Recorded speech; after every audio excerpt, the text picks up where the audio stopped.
warahmatullahi wabarakatuh. Kembali lagi dengan saya Tursina Ismi Jawina di dalam mata kuliah Laporan Akuntan.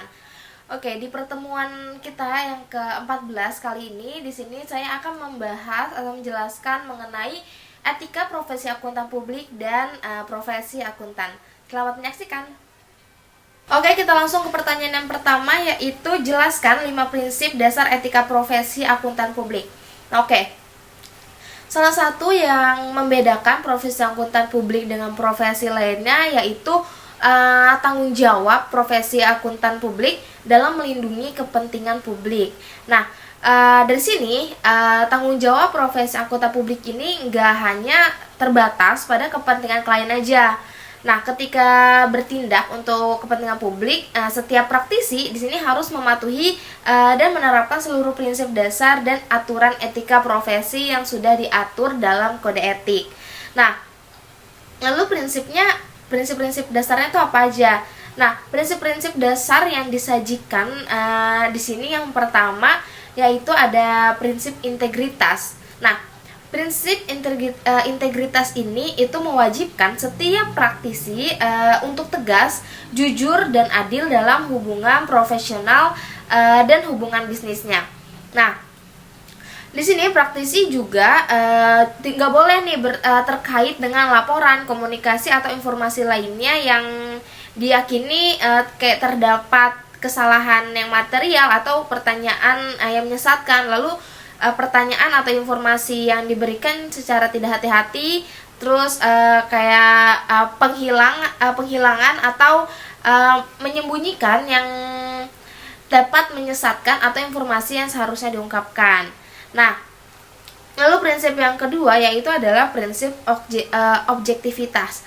Nah, prinsip objektivitas ini di sini kita mengharuskan praktisi untuk tidak membiarkan subjektivitas berbenturan nih dengan kepentingan atau pengaruh yang tidak layak dari pihak-pihak lain yang mempengaruhi pertimbangan profesional atau pertimbangan bisnisnya.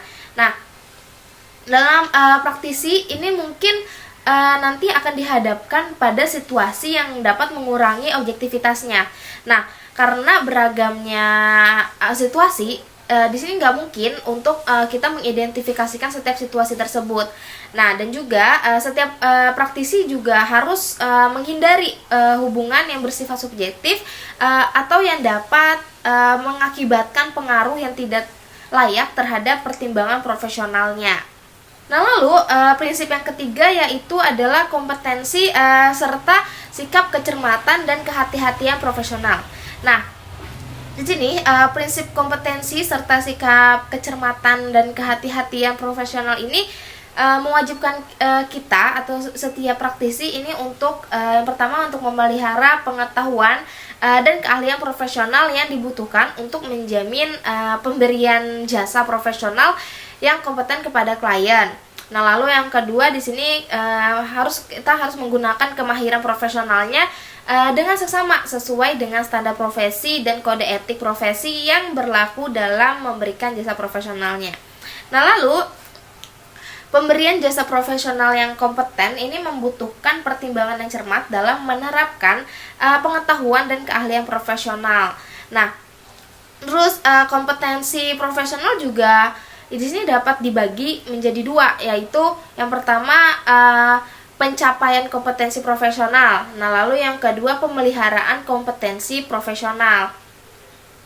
Nah, pemeliharaan kompetensi profesional sendiri ini membutuhkan kita membutuhkan kesadaran dan juga pemahaman yang berkelanjutan nih terhadap perkembangan teknis profesi dan perkembangan bisnis yang relevan. Nah, pengembangan dan pendidikan profesional yang berkelanjutan ini sangat amat banget diperlukan untuk melaksanakan pekerjaan secara kompeten di dalam lingkungan profesional. Nah, lalu sikap kecermatan dan kehati-hatian profesional itu sendiri pun di sini mengharuskan setiap praktisi untuk bersikap dan bertindak secara hati-hati pastinya, dan menyeluruh dan juga tepat waktu sesuai dengan persyaratan penguasaan.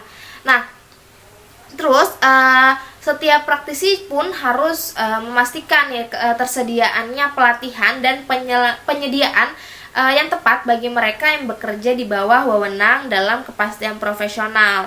Nah, lalu bila dipandang perlu nih, di sini praktisi harus menjelaskan keterbatasan jasa profesional yang diberikan kepada klien.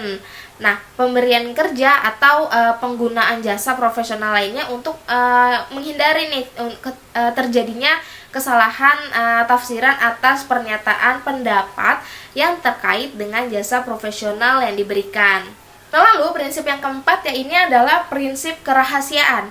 Nah, prinsip kerahasiaan ini di sini mewajibkan untuk para setiap praktisi untuk tidak melakukan tindakan-tindakan kayak misalnya seperti yang pertama, mengungkapkan informasi yang bersifat rahasia yang diperoleh dari hubungan profesional dan hubungan bisnis kepada pihak di luar KAP atau jaringan KAP tempat kita misalnya bekerja tanpa adanya wewenang khusus. Nah, tapi kecuali jika terdapat kewajiban untuk mengungkapkannya sesuai dengan ketentuan hukum atau peraturan lainnya yang berlaku. Nah, lalu di sini yang kedua, menggunakan informasi yang bersifat rahasia yang diperoleh dari hubungan profesional dan hubungan bisnis untuk keuntungan pribadi atau pihak ketiga. Nah, di setiap praktisi ini harus tetap menjaga prinsip kerahasiaan termasuk dalam lingkungan sosialnya. Nah, setiap praktisi pun di sini kita harus waspada nih terhadap kemungkinan pengungkapan yang tidak disengaja, terutama dalam situasi yang melibatkan hubungan jangka panjang dengan rekan bisnis maupun anggota keluarga langsung atau keluarga dekat.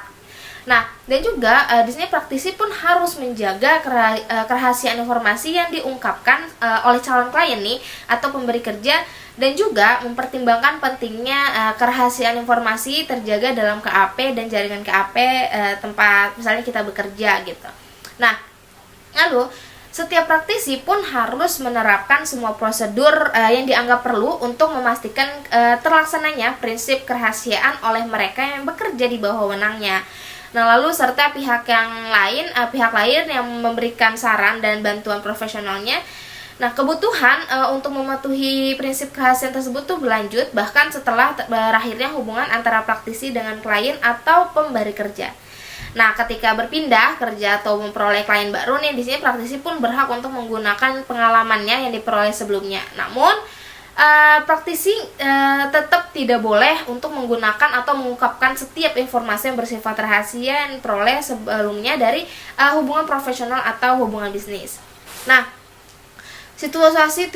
situasi-situasi yang mungkin mengharuskan praktisi ini untuk mengungkapkan informasi yang bersifat rahasia atau ketika pengungkapan tersebut dianggap tepat, yaitu pengungkapan yang diperbolehkan oleh hukum dan disetujui juga oleh klien atau tempat pemberi kerja, dan dalam memutuskan untuk mengungkapkan informasi yang bersifat rahasia, setiap praktisi pun harus mempertimbangkan hal-hal seperti dirugikannya atau enggak nih kepentingan semua pihak, termasuk misalnya pihak ketiga. Terus lalu jika klien itu kerja mengizinkan pengungkapan informasi oleh praktisi. Nah, lalu yang kedua itu diketahui tidaknya dan didukung tidaknya semua informasi yang relevan ketika fakta atau kesimpulan tidak didukungnya bukti, atau ketika informasi yang tidak lengkap. Pertimbangan profesional harus digunakan untuk menentukan jenis pengungkapan yang harus dilakukan. Nah, lalu yang ketiga, di jenis komunikasi yang diharapkan dan pihak yang disetujui. Setiap praktisi harus memastikan tepat tidaknya pihak yang dituju dalam komunikasi tersebut. Nah, lalu yang kelima yaitu perilaku profesional. Nah, prinsip perilaku profesional di sini kewajiban setiap praktisi untuk mematuhi setiap ketentuan hukum dan peraturan yang berlaku, serta menghindari setiap tindakan yang dapat mendiskreditkan terciptanya kesimpulan yang negatif dan oleh pihak ketiga yang rasional dalam memiliki pengetahuan mengenai semua informasi yang relevan yang dapat menurunkan reputasi profesi. Nah, dalam memasarkan dan mempromosikan diri dan dalam pekerjaannya nih ya, setiap praktisi ini nggak boleh merendahkan martabat profesi. Setiap praktisi pun harus bersikap jujur dan tidak boleh bersikap semena-mena gitu. Nah, contohnya misalnya di sini membuat pernyataan yang tidak berlebihan mengenai jasa profesional yang dapat diberikan, kualifikasi yang dimiliki atau pengalaman yang telah diperoleh. Lalu Di sini membuat pernyataan yang merendahkan atau melakukan perbandingan antara yang didukung bukti terhadap hasil pekerjaan praktisi lain, seperti itu. Nah, kita lanjut ke pertanyaan yang kedua, yaitu jelaskan yang dimaksud dengan independensi dan skeptisisme profesional. Oke. Skeptisisme profesional auditor ini adalah sikap auditor yang selalu meragukan dan mempertanyakan nih segala sesuatu dan menilai secara kritis bukti audit serta mengambil keputusan audit berlandaskan keahlian auditing yang dimilikinya. Nah, lalu skeptisisme ini bukan berarti tidak percaya, tetapi mencari pembuktian sebelum dapat mempercayai suatu pernyataan. Nah, skeptisisme profesional ini adalah sikap yang selalu mempertanyakan dan melakukan evaluasi terus nih mengenai bukti-bukti audit secara kritis. Nah, terus skeptisisme profesional juga sangat amat diperlukan untuk meningkatkan kualitas audit karena di sini dengan sikap skeptis auditor akan lebih berinisiatif nih untuk mencari informasi lebih lanjut dari manajemen mengenai keputusan-keputusan akuntansi yang diambil dan menilai kinerjanya sendiri dalam menggali bukti-bukti audit yang mengandung keputusan-keputusan yang diambil oleh manajemen tersebut. Nah, lalu independensi ini berkaitan dengan prinsip objektivitas dan integritas. Independensi auditor ini adalah sikap tidak memihak kepada kepentingan siapapun dalam melakukan pemeriksaan laporan keuangan yang dibuat oleh pihak manajemen. Lalu skeptisisme profesional auditor juga adalah sikap auditor yang selalu meragukan nih dan mempertanyakan segala sesuatu dan menilai secara kritis bukti audit serta mengambil keputusan audit berlandasan keahlian auditing yang dimilikinya. Oke, kita lanjut ke pertanyaan yang ketiga, yaitu jelaskan kerangka kerja konseptual untuk penerapan kode etik profesi akuntan publik atau biasa disingkat dengan KEPAP atau KEPAP gitu kan.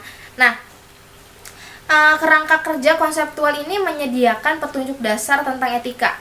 Nah, kerangka kerja konseptual di sini mengandung contoh penjagaan keamanan yang mungkin cocok guna mengarahkan ancaman-ancaman untuk patuh terhadap prinsip-prinsip dasar dan juga mengandung contoh situasi di mana penjagaan keamanan ini tidak tersedia sehingga tercipta ancaman-ancaman yang seharusnya bisa dihindari. Nah, lalu kerangkanya seperti apa? Yang pertama, identifikasi ancaman, yang mana artinya di sini kita mencari dan menemukan semua ancaman ketika prosedur audit dilakukan. Misalnya nih ya, contohnya perusahaan klien ini menjanjikan tambahan uang apabila diberikan opini wajar tanpa pengecualian atau WTP tanpa harus melakukan prosedur audit. Nah, ini nggak boleh itu, ya. Terus lalu yang kedua, evaluasi ancaman, yang artinya di sini menemukan nilai atau mentaksir ancaman yang terjadi dan dampak apa aja nih nanti yang akan ditimbulkan apabila prosedur audit nantinya ini apakah nilai yang terbesar atau kecil atau sedang gitu. Nah, maka misalnya besar gitu atau sedang, nah di sini maka kita harus mencari solusinya atau jalan tengahnya. Nah, tapi kalau misalnya kecil ya udah kita tidak memerlukan sebuah solusi, jadi nggak usah cari solusi gitu. Terus contohnya misalnya dampak yang ditimbulkan sangat besar bagi reputasi KAP apabila perusahaan kalian dinyatakan valid atau bangkrut. Nah, lalu yang ketiga itu mengatasi ancaman, artinya kita mencari jalan keluar atau solusi bagi ancaman tersebut. Misalnya kayak kita tidak mengambil pekerjaan tersebut karena beresiko besar, jadi kayak resikonya gede, saya males gitu. Nah, itu tidak bisa. Oke? Lalu ke pertanyaan yang keempat, kita lanjut. Itu adalah jelaskan konsep NOCLAR atau NOCLAR. Nah, NOCLAR ini adalah merupakan suatu ketentuan bagi CPA atau dan akuntan publik bagaimana mengomunikasikan ketidakpatuhan klien terhadap peraturan perundang-undangan kepada pihak-pihak yang berkepentingan dan regulator. Nah, bagian NOCLAR ini itu nanti akan diberlakukan pada revisi kode etik berikutnya. Nah, tujuan pemutakhiran kode etik ini ya untuk meningkatkan profesi akuntan publik di Indonesia. terutama dalam meningkatkan kompetensi, kualitas, daya saing, dan profesionalisme akuntan publik, sehingga profesi akuntan publik di Indonesia dapat selalu mengikuti dan mematuhi tuntutan perkembangan zaman. Nah, kita lanjut ke pertanyaan yang kelima. Berikanlah pendapat. Oke, berikanlah pendapat. Yang pertama, jika Anda ditawari untuk penugasan audit yang mengakibatkan situasi Anda menjadi tidak independen secara penampilan. Nah, kalau saya pribadi, misalnya semisalnya saya menjadi auditor gitu kan. Nah, di sini saya tidak mau, karena sebagai seorang auditor ya saya harus mengedepankan sikap objektivitas dan skeptisisme profesional yang tadi pertama kita bahas.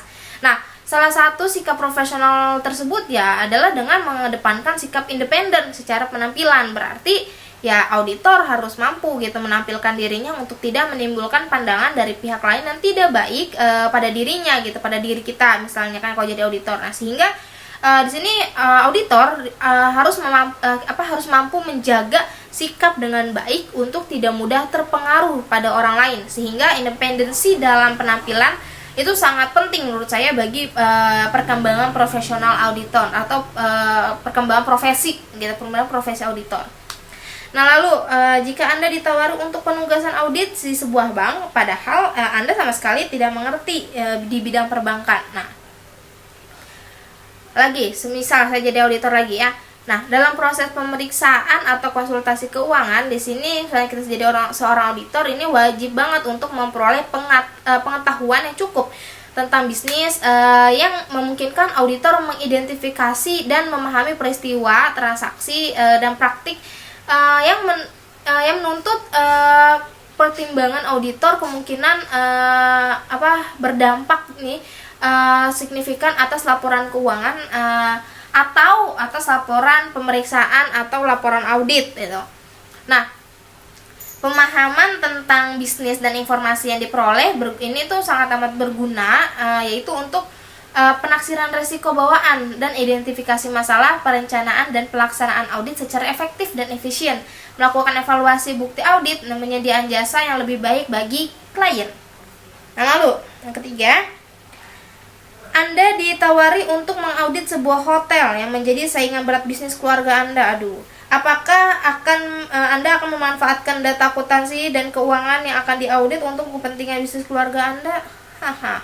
Nah, sebenarnya ya, secara lurus, secara normal gitu, hal ini sama sekali tidak diperbolehkan atau tidak boleh dilakukan pastinya. Nah, kenapa? Karena sebagai seorang auditor nih, misalnya kita sebagai orang auditor, maka di sini ya saya ya harus mengedepankan sikap profesional dalam menjalankan tugas tersebut. Nah, lalu yang ke pertanyaan selanjutnya, Anda ditawari untuk mengaudit PT XYZ nih, tempat di mana ayah Anda bekerja, ada keluarga lagi, dan PT XYZ ini sangat membantu keadaan ekonomi Anda semasa kecil.